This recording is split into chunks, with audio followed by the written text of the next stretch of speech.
ఆధ్యాత్మిక సేవా సంకల్పంతోనే బేడిల మైసమ్మ ఆలయాన్ని అభివృద్ధి చేయాలని సంకల్పించినట్టు తెలంగాణ రాష్ట్రంలోని రంగారెడ్డి జిల్లా రాజేంద్రనగర్ అసెంబ్లీ నియోజకవర్గంలోని నేక్నంపూర్ వెంకటేశ్వర కాలనీలో వేంచేసి ఉన్న ఆలయ కమిటీ చైర్మన్ పట్టోళ్ల శ్రీనివాస్ రెడ్డి వెల్లడించారు. అంగరంగ వైభవంగా ఈ రోజు జరిగిన బోనాల మహోత్సవం సందర్భంగా తెలంగాణ రాష్ట్ర అసెంబ్లీ స్పీకర్ గడ్డం ప్రసాద్ కుమార్ గారు విచ్చేసి ఆలయంలో ప్రత్యేక పూజలను నిర్వహించటం జరిగింది. ఈ సందర్భంగా ఆలయ ప్రాశస్యాన్ని చైర్మన్ శ్రీనివాసరెడ్డి స్పీకర్ ప్రసాద్ కుమార్ కు వివరించారు. ఆలయ చరిత్రతో పాటు సమీప భవిష్యత్తులో చేపట్టే కార్యక్రమాలపై కూడా తెలియజేయటం జరిగింది. ఈ సందర్భంగానే ప్రభుత్వం తరఫున కూడా సహకారాలు ఉంటాయని స్పీకర్ పేర్కొన్న నేపథ్యంలో ప్రత్యేకంగా పట్టాల శ్రీనివాసరెడ్డితో పాటు ఆలయ కమిటీ సభ్యులు కూడా ధన్యవాదాలు తెలియజేయటం జరిగింది. ఈ సందర్భంగా పట్టాల శ్రీనివాసరెడ్డి మా ప్రతినిధితో మాట్లాడుతూ ఆలయ నిర్మాణానికి సంబంధించి గాని అభివృద్ధి సంబంధించి గాని సంకల్పమైతే వివరించటం జరిగింది. అసెంబ్లీ స్పీకర్ అక్కడికి వచ్చారంటే, అంతేకాకుండా తమతో సేవ చేయించుకుంటున్నారు అంటే అది అమ్మవారి కృప మాత్రమే అని కూడా ఆయన స్పష్టం చేశారు. బీడీలు అమ్మవారు అంటే బడుగు బలహీన వర్గాలకు పెద్ద దిక్కు అని అర్థమని కూడా ఆయన స్పష్టం చేశారు. ఈ సందర్భంగా ఆలయ కమిటీ సభ్యులు తిరుమల శెట్టి సత్యనారాయణ తదితరులు కూడా పాల్గొన్నారు. తెలంగాణ రాష్ట్రంలోని రంగారెడ్డి జిల్లా రాజేంద్రనగర్ అసెంబ్లీ నియోజకవర్గం పరిధిలోని నెక్నంపూర్ వెంకటేశ్వర కాలనీలో ఉన్నాము. ముఖ్యంగా ఇక్కడ బేడీల మైసమ్మ టెంపుల్ వద్ద ఉన్న నేపథ్యంలో ముఖ్యంగా ఆ టెంపుల్ పురోగతి కావచ్చు. ఈరోజు ఇక్కడ తెలంగాణ రాష్ట్ర అసెంబ్లీ స్పీకర్ గడ్డం ప్రసాద్ కుమార్ గారు అయితే ఇక్కడ జరుగుతున్న బోనాల ఉత్సవానికి అయితే రావడం జరిగింది. ప్రత్యేక పూజలు కూడా నిర్వహించిన నేపథ్యం అయితే ఇక్కడ మనకు ఉంది.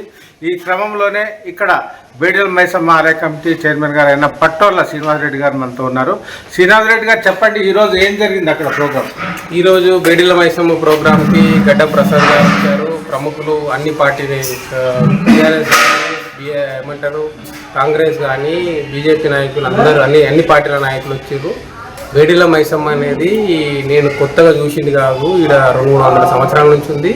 అసలు బేడీల మైసమ్మ ఎందుకు వచ్చిందంటే ఇక్కడ మనం గమనించినట్టయితే 5-6 కిలోమీటర్ల లోపల మనకు ఏమంటారు ఇది ఉంది, ఇది గోల్కొండ కోట ఉంది. గోల్కొండ కోటలో ఎప్పటి నుంచి అయినా కూడా ఏంటంటే రాజుల కాలం నుంచి కూడా అన్యాయంగా అక్రమంగా గరిబోడేకే బేడీలు పడతాయి. ఆ బేడీలను తొలగించడానికి ఒక బాధ నుంచి వచ్చిన మైసమ్మే బేడీల మైసమ్మ. ఆ బేడీలు తీసి అనామకుడు నా దగ్గర రూపాయి లేవు, నా కష్టార్జితాన్ని బయటికి తీయాలి, ఎట్లా చేయాలి, గరిబోనికి దారి చూపించేదే ఆ రూపమే బేడీల మైసమ్మ రూపం ఉంది. సో అసలు నేను ఈ కాలనీకి నేను మణికొండకు 10 సంవత్సరాల నుంచి ఉన్నా.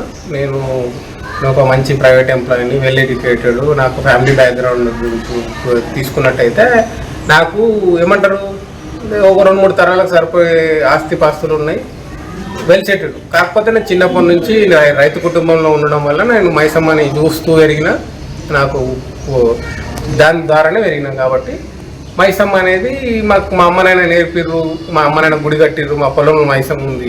సో మైసమ్మ నమ్ముకుంటూ పెరిగినాం. నేను 7 సంవత్సరాల నుంచి కూడా దీనికన్నా ముందు నేను ఇప్పుడు 2 సంవత్సరాల కింద ఇల్లు మారిన. దానికన్నా ముందు కూడా నేను తిరుమల హిల్స్ పక్కనే 1 కిలోమీటర్ అవతల పూపాలగూడలో ఉన్నాను. నన్ను ఎప్పుడు ఎవరైనా కానీ శ్రీనివాసరెడ్డి అంటే ఒక ప్రైవేట్ ఎంప్లాయీ, సాదా సీదాగా బతికే ఒక సగటు ఎంప్లాయీ. నేను ఒక ఫార్మా కంపెనీలో పనిచేస్తాను. నేను ఈ ఫార్మసీ ఎం ఫార్మసీ దగ్గర నేను నార్మల్గానే బతుకుతున్నాను. సో నేను ఇక్కడ ఇల్లు కొనుక్కోవడం వల్ల ఇక్కడికి షిఫ్ట్ అవ్వడం జరిగింది. షిఫ్ట్ అవ్వడం తర్వాత నాకు అర్థమైంది ఏంటంటే ఇక్కడికి వచ్చిన తర్వాత ఫస్ట్ ప్రాబ్లం ఏడొచ్చిందంటే ఇంటి ముంగల రోడ్ లేకుండా. ఆ రోడ్ ప్రాబ్లమ్ని సాల్వ్ చేద్దామని బయటకు వచ్చిన తర్వాత నాకు ఈ రోడ్ ప్రాబ్లం సాల్వ్ చేస్తే దిశలో నాకు ఒక పెద్ద మనిషి వచ్చి నాకు ఈడ మైసమ్మ గుడి ఉండే లేదని చెప్పిండు. ఒక్కరోజు చెప్పిండు. అది నా నెత్తిలోకి ఎందుకు ఇంప్లాంట్ అయిందో, లేకపోతే ఎక్కువ ఆలోచించినమో, లేకపోతే ఎందుకు వచ్చిందో అని దేవత ఆ మాట రూపంలో నా లోపలికి వచ్చేసి ఆ వచ్చిన రోజు నుంచి ఇప్పుడు నాకు భార్య పిల్లలు, ఉద్యోగరీత్యా ఇవన్నీ ఆలోచనలతో పాటు ఈ ఏమంటారు ఈ బేడీల మైసమ్మ అనే ఆలోచన నా లోపలికి ఇంప్లాంట్ అయిన తర్వాత నాకు అది సంకల్పంగా మారిపోయింది. నేను పొద్దున్న లేస్తే దీపారాధన చేసి భక్తున్నా అంటే కాదు, నేను నార్మల్ భక్తుని హైదరాబాద్ ఉండేటోళ్ళగా అమ్మాయి చెప్తానో భార్య చెప్తానో దేవునికి దండం పెట్టుకొని పోయి మనిషిని. సడన్గా మైసమ్మ అనేది నెత్తిలో ఇప్పుడు మైసమ్మ అనేది ఎట్లుంటుందంటే ఆలోచన లోపల వస్తుంది. దేవుడు అనేటువంటి ఎట్లుంటాడంటే రూపం కనిపించింది ఎక్కువ ఆలోచన లోపల వస్తుంది. వచ్చిన ఏమంటారు ల్యాండ్ ఓనర్ చెప్పిన అట్లా గుడి ఉండే దానికి స్టోరీ అని చెప్పిన నెక్స్ట్ మూమెంట్ నుంచి అరే మైసమ్మ అనేది నా నెత్తిలోకి ఇంప్లాంట్ అయిపోయింది. ఇంప్లాంట్ అయిపోయిన తర్వాత అరే ఇప్పుడు దేవతనికి మనం ఎట్లా చేయాలనేది చెప్పేసి పోయి గుడికి పోయి ఒకసారి దండం పెట్టుకున్నాం. దండం పెట్టుకున్నప్పటి నుంచి నాకు అర్థమైంది ఏంటంటే దేవునికి నాకు ఇల్లు 2 ఉన్నాయి, దేవునికి ఇల్లు లేదు. గూట్లున్న మైసమ్మ గూట్లను ఉంది, కట్టిన గుడి లేదు. సో ఈ దేవునికి గుడి కడదామనే సంకల్పం నాకు లోపల వచ్చేసింది. అంటే వృత్తిరీత్యా ఎంతో బిజీగా ఉంటే మీరు ముఖ్యంగా ఈ ప్రవృత్తిరీత్యా కావచ్చు, ఒక సంకల్పం కావచ్చు, ఈ టెంపుల్లో విషయంలో ఇన్వాల్వ్ కావడం అనేది ఒక రిస్క్ అనిపించలేదు? రిస్క్ నాకు ఇప్పుడు ఏంటంటే రిస్క్ అని ఎప్పుడు అనిపిస్తుంది అంటే నేను ఇప్పుడు చెప్తున్నా కదా స్వభావం నాది. నేను ఒక ఏమంటారు ఇంట్రోవర్ట్, అంటే నేను ఇంట్లో పనులు చేసుకోవడం, భార్య పిల్లలు చూసుకోవడం అంతవరకు మంచిది. నేను ఈ మైసమ్మ పరిచయం అయిన తర్వాత అంటే వేరే ద్వారా విన్న తర్వాత నేను ఎట్లనంటే ఎక్స్ట్రోవర్ట్ కాదు, ఎక్స్ట్రీమ్ అయిపోయాను. ఎట్లయిపోయానంటే నేను ప్రపంచం అడ్డొచ్చిన దేవత గుడి కట్టే ఆలోచన వచ్చేసింది. ఆధ్యాత్మిక తీవ్రవాది అనుకోవచ్చా? అనుకోవచ్చు, తప్పులేదు. అంటే ఆధ్యాత్మిక తీవ్రవాది కాదు, తీవ్రవాది కాదు, అది భక్తి మైసమ్మ అట్లా ఆవహించి కాదు. ఇప్పుడు ఏమైందంటే ఆలోచన వచ్చిన తర్వాత బోనాలు చేద్దామని ఒక వారం 10 రోజులు అనుకున్నాను. లాస్ట్ ఇయర్ ఇప్పుడు 2026 అంటే 2015లో నాకు ఇదే ఆలోచన వచ్చింది. మైసమ్మ బోనాలు చేసుకున్న దాకా నేను 15 రోజులు అహోరాత్రులు నిద్రపోలేను. నాకు కళ్ళల్లో నీళ్ళు చుక్కు వస్తుండే ఆగిపోతుంది. నా వేడి తగ్గిపోతుండే. నేను ఎవరితో మాట్లాడినా మైసమ్మ అంటుండే.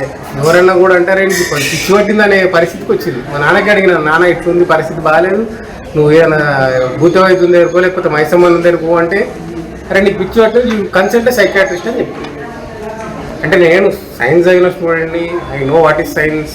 అసలు నీకు ఏమంటే డోపమైన్ కెమికల్ ఇంబ్యాలెన్సెస్ ఏమైతుంది నీకు తెలుసు, ఐ నో. ఎందుకంటే నేను చదువుకున్న తర్వాత ఇప్పుడు ఎట్లుంటుందంటే మనం దేవుడు means what they are expecting వాళ్ళు చేస్తారు. ఇంకోటి ఏం తెలుసా, నాకు 100 మంది ఆపిన ఆ రోజు నా స్వభావం నేను ఇంట్రోవర్ట్, అంటే ఎవరి దగ్గర పోను, అట్లాంటి యాటిట్యూడ్ ఉన్న మనిషిని.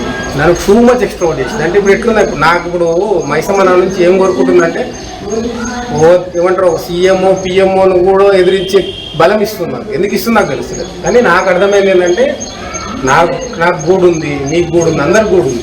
మైసమ్మకు గూడు ఉంది కానీ గుడి లేదు, గుడి మిస్ అయిపోయింది. అదే ఆమె నా ద్వారా కోరుకుంటుంది. సో నా ద్వారా సాధ్యమైనంత మానవ సాధ్యమైనంత దాంట్లో నాకున్న పరిచయార్థం లాస్ట్ ఇయర్ నేను పోయి ఏమంటారు పిఎస్లో కన్సల్ట్ చేసిన ఇక్కడ బోనాలు చేద్దాం అనుకున్నా. అసలు వెంకటేశ్వర కాలనీలో ఇప్పటివరకు ఇది ఏమంటారు పొలం. ఇప్పుడు వెంకటేశ్వర కాలనీలో ఒక పొలంని దాన్ని ఒక దీని కింద కన్వర్ట్ చేశారు, లేఅవుట్ కింద కన్వర్ట్ చేశారు. సో ఇది ఓనర్కి మాత్రమే ఏమంటారు పంటకి సంబంధించింది కాబట్టి ఓనర్కి మాత్రమే సంబంధించిన మైసమ్మ. ఇక్కడ కాలనీలో ఒకటి దేవత వెలిసింది, మనం దేవతను పక్కకు పెట్టేసినాం. ఆ పక్కకు పెట్టేసిన దూరంలో మైసమ్మ నా ద్వారా బయటకు వచ్చింది. నేను ఒక 100 మంది మీదకి ఎక్స్ట్రీమిస్ట్తో పోయినా, ఒక దైవ ఉగ్రవాదులకు పోయినా అందరి మీని కూడా కాల్ చేస్తుంది, చంపేస్తుంది, రక్తం కక్కొని వస్తుంది అని చెప్పినప్పుడు అందరూ కూడా ఇంత ఎక్స్ట్రీమ్ ఉన్నాడు, లీడర్ అవుతాడా అని. నాకు లీడర్ అవ్వాల్సిన అవసరం లేదు, నా ఆలోచన నాకు లీడర్ అవ్వాల్సిన లేదు. నాకు ఏ అంశాలు వద్దు, నాకు ఏదొద్దు. నాకు దేవుడు అన్ని ఇచ్చిండు. నాకు అదృష్టం అనేది దేవుడు ఇచ్చింది. సో నా ద్వారా దేవుడు కోరుకునేది ఏంటంటే చిన్న గుడి. నా ద్వారా గుడి ద్వారా ఏమైందంటే బలహీనులు ముఖ్యంగా ఎవరికి చెప్పుకోలేడు బాధ, 100 రూపాయలు ఉన్నాయి, అందరు కష్టాలు తప్ప ఏముంది, అట్లాంటి బేడీలను తీసేదే బేడీల మైసమ్మ. సో అట్లాంటి బేడీల మైసమ్మ అని మనం గూడు లేకుండా ఆమెను కొత్త ఒక చెట్టు కింద పెట్టేసి నేను దేవుడిని చూసినామంటే ఆ సంకల్పాన్ని చూసిన 15 రోజులు నాకు నిద్ర పట్టలేదు. నేను అందరు నన్ను చూస్తేమనుకుంటుంటే వీడు చంపేస్తాడో సస్తాడో అనే పరిస్థితి నాకు వచ్చింది. ఇది 2025. 2020లో తీసుకున్నాం మనం. మన గడ్డం ప్రసాద్ కుమార్ గారు వచ్చారు, మా మణికొండలో ప్రముఖులు అన్ని పార్టీ నాయకులు వచ్చారు. నేను ఒక్కరు చూసిన దేవుడు ఈరోజు 100 మంది చూస్తారు, రేపు లక్షల మంది చూస్తారు. సో ఏంటంటే బడుగు బలహీన వర్గాలకి కష్టం తప్ప వానికి ఇంకో దరిద్రము కష్టం తప్ప వేరే దారి లేని మెయిన్ ప్రజలకి వేడి అర్థం లేదు, ఏం లేదు. నేను ఒక సేవకుని మాత్రమే, ఒక వాచ్మెన్. అసలు ఈ గుడి కట్టిన తర్వాత ఈ గుడి జోలికి వెళ్ళొద్దంటే I will be more 100% satisfaction. నాకు అంతకన్నా సంతోషం ఉంది. ఎందుకంటే నాకు సొంత ప్రాపర్టీలో ల్యాండ్లో నాకు మైసమ్మ గుడి ఉంది. మా నాయన హనుమంతుని గుడి కట్టించింది. నా అదృష్టం కదా, పూర్వజన్మ సుకృతం అది. ఇంకొక దేవుడు నా నుంచి కోరుకుంటుంది కాబట్టి నేను ప్రయత్నం చేస్తున్నాను. సో ఇది ఏం కోరుకుంటున్నానంటే వేడిల మైసమ్మ అనే అనుగ్రహం అనేది ప్రజలకు చేరాలి. దానికి నా కొంత ప్రయత్నం నేను చేస్తున్నాను. దైవ సంకల్పానికి నేను పాత్ర పోషిస్తున్నాను. నేను ఒక ట్రావెలర్, ఏమంటారు క్యాటలిస్ట్. దేవుడు కోరికని తీర్చే బాధ్యత, దేవుడు తీసుకోవే బాధ్యత, ఏమంటారు ఒక భక్తునిగా ముందుకుపోతుంది. ఇంకోటి నువ్వు అనొచ్చు మీరు పెద్ద భక్తునిగా అంటే కాదు, నేను నాస్తికుని. మా అన్నయ్య చనిపోయి దేవుడు వచ్చేసిండు. నెక్స్ట్ ఈ టెంపుల్ సంబంధించి ఇంకా భవిష్యత్తులో డెవలప్ చేయాలని ఇంకా కార్యాచరణ ఉందా?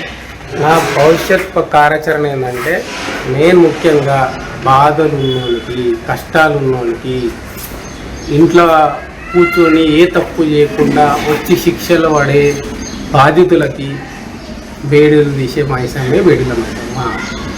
సో మైసమ్మకు రకరకాల పేర్లు ఉంటాయి. గండి మైసమ్మ, ఏమంటారు బంగారు మైసమ్మ, పంట మైసమ్మ, రకరకాల పేర్లు ఉంటాయి. ఇక్కడ బేడీల మైసమ్మ ఎందుకుందంటే మీ బేడీలు తీస్తాయి.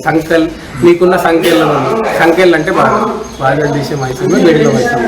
ఇది నేను పెట్టిన పేరు కాదు, ఇది ఉన్న పేరు. నిజామాబాద్ వైఆర్ జిల్లాలో ఆల్రెడీ ఈ గుడి ఉంది. మీరు గూగుల్లో కూడా మీరు సెర్చ్ చేస్తే మీకు అర్థం.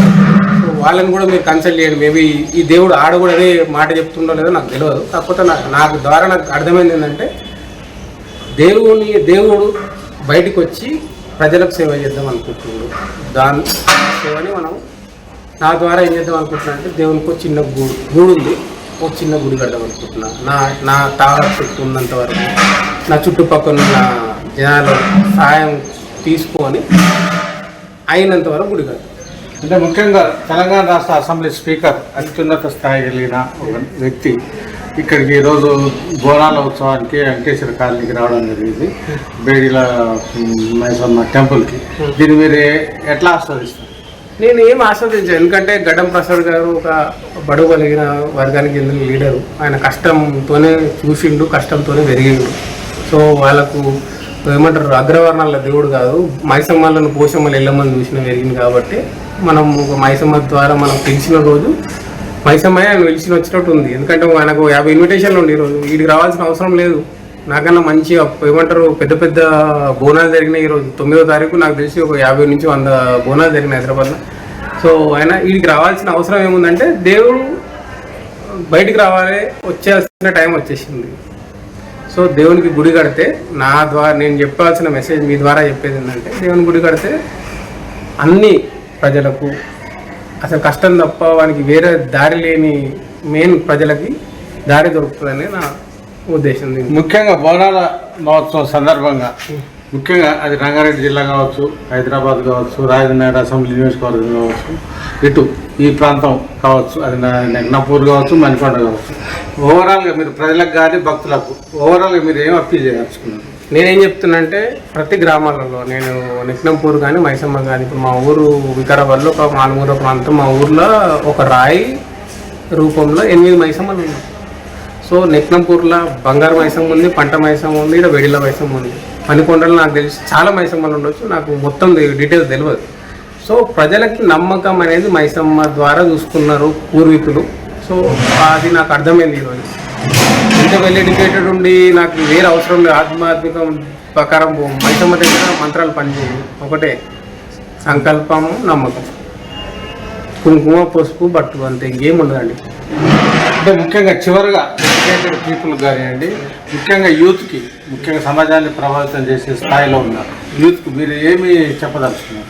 యూత్కి నేను మెసేజ్ చేసేది ఏంటంటే మనము అనుకున్న దాంట్లో మనం పుడతాము, 20 ఏళ్ళకు చదువుకుంటాము, 25 ఏళ్ళకి పెళ్లి చేసుకుంటాం, 30 ఏళ్ళకు మనకు 30 ఏళ్ళ లోపల ఒక పిల్ల పాపం ఉంటుంది. దాని తర్వాత లైఫ్లో లీడ్ చేస్తాం. కానీ దేవుడు అనేటోడు నీకు ప్రతి స్థాయిలో అవసరము. నీకు దేవుడు అండు ఉంటే ఏదైనా చేయొచ్చు. సో మైసమ్మ అనేది ఏంటంటే it is a connecting between your self. దేవుడు మైసమ్మ అనే వర్డ్ 2 రకాలుగా మనం తీసుకొచ్చండి. మైసమ్మ అంటే మైసాసురం అడిగి మన మైసమ్మ అంటారు. మైసమ్మ అంటే ఇంకొక వర్డ్ ఏముందంటే భూమి.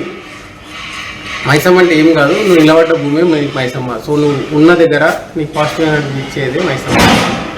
సో యూత్కి చెప్పేది ఏంటంటే మనము ఈరోజు తెలంగాణ ఇంత ఏమంటారు అన్ని స్టేట్తో కంపారిజన్ డెవలప్మెంట్ ఉంది. హైదరాబాద్లో అందరు బోనాలు ఎందుకు చేస్తారు? మైసమ్మ ప్రభావం ఉంది. మైసమ్మ, ఎల్లమ్మ, పోషమ్మ వీళ్ళందరూ మనల్ని కాపాడుతున్నారు. వాళ్ళు సంజీవులు. హనుమంతుడేలాగో గ్రామదేవతలు సంజీవులు. గ్రామదేవతలు ఈరోజు హైదరాబాద్ విశ్వనగరం అయింది. విశ్వనగరానికి దేవతలు వీళ్ళు. సో విశ్వనగరం ఉన్న దేవతలను నమ్మాలి. మనం వాళ్ళ దగ్గరికి పోతే మనకున్న కష్టాలు తీరిపోతాయి. సో బేడిలో మైసమ్మ దగ్గరికి ఎవరు రావాలంటే నీ దగ్గర పైసలు ఉన్నోడొద్దు, కష్టం ఉన్నోడు రావాలి. నాకు అన్ని ఉన్నోడికి బేడిలో మైసమ్మ వస్తుంది, బాధలు ఉన్నోడికి బేడిలో మైసమ్మ వస్తుంది. ధన్యవాదాలు పట్టాలి శ్రీనాథ్ రెడ్డి గారు.